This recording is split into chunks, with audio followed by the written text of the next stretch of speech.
সাম্প্রতিক সময়ে আওয়ামী লীগ জমানার বেশ কিছু আমলা তারা দীর্ঘদিন চুপচাপ থাকার পর আবার বেশ সরব হয়ে গেছেন। যেমন ধরুন সিভিল সার্ভিসে যারা ছিলেন তাদের মধ্যে প্রধানমন্ত্রীর মুখ্য সচিব রূপে যিনি সবচেয়ে আলোচিত, সবচেয়ে সমালোচিত এবং পুরো সিভিল সার্ভিসটিকে যিনি ডমিনেট করতেন সেই মিস্টার কাউস। সাম্প্রতিক সময় তিনি এসে সাক্ষাৎকার দিচ্ছেন, কথাবার্তা বলছেন এবং বেশ বোল্ডলি, স্মার্টলি, অনেকটা আত্মবিশ্বাস নিয়ে তিনি যে সকল কথাবার্তা বলছেন তাতে মনে হচ্ছে যে তিনি হয়তো আবার তার হারানো মসনদ ফিরে পাওয়ার ঘ্রাণ পাচ্ছেন। সিভিল সার্ভিসে কাউস সাহেবের মতো অন্য যারা দেশে আছেন, দেশের বাইরে আছেন, এমনকি জেলখানার মধ্যে আছেন, পুলিশ বাহিনীতে যারা আছেন, তারা সবাই সাম্প্রতিক গত ১-১.৫ মাসে ভীষণ রকম তৎপর হয়ে পড়েছেন।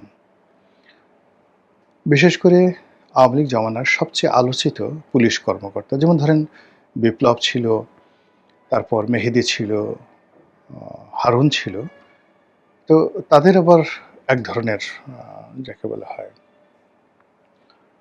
সুনাম, সুখ্যাতি, কুখ্যাতি ছিল বিভিন্নভাবে। আমি ইন ডিটেলস আপনারা জানেন সবাই। আবার ধরুন বেনজির সাহেব ছিলেন, আইজি শহীদুল হক সাহেব ছিলেন, তারপরে জাভেদ পাটোয়ারি ছিলেন, শুধুমাত্র হাসান মাহমুদ খন্দকার তিনি একদম চুপচাপ গোপনে, ওইরকম কোনো সাথেও নাই, পাশেও নাই, এই একজন মানুষ ছাড়া আর সবাই মোটামুটি বেশ ভোকাল ছিলেন।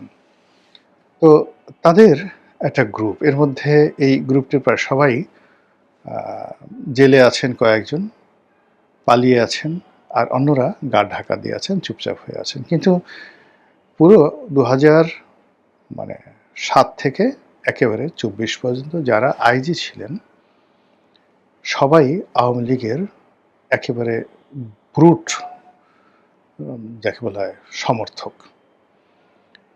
তো তাদের সবারই থানা লেভেলে, সাব ইন্সপেক্টর থেকে শুরু করে কনস্টেবল লেভেলে হাজার হাজার ভক্ত রয়েছে প্রত্যেকটা আইজির, ডিআইজির, এবং যে সকল কর্মকর্তারা চাকরিচ্যুত হয়েছেন, যেমন ধরেন ঢাকার ডিআইজি ছিল নুরুল, তারপরে চট্টগ্রামের ডিআইজি ছিলেন আনোয়ার, তারপর হারুন ডিআইজি হয়েছিলেন, বিপ্লব, তারপরে মেহেদী, এরা এডিশনাল ডিআইজি হয়েছিলেন সম্ভবত।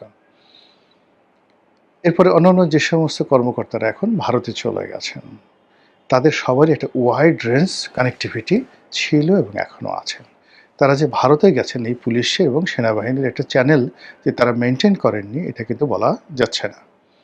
সাম্প্রতিক সময় তারা সবাই নির্ভীক এবং সাহসী, এবং তাদের যে তৎপরতা, সেই তৎপরতা সরকারের যে গোয়েন্দা সংস্থাগুলো রয়েছে সেই গোয়েন্দা সংস্থাগুলোকে রীতিমতো উদ্বিগ্ন করে তুলেছে।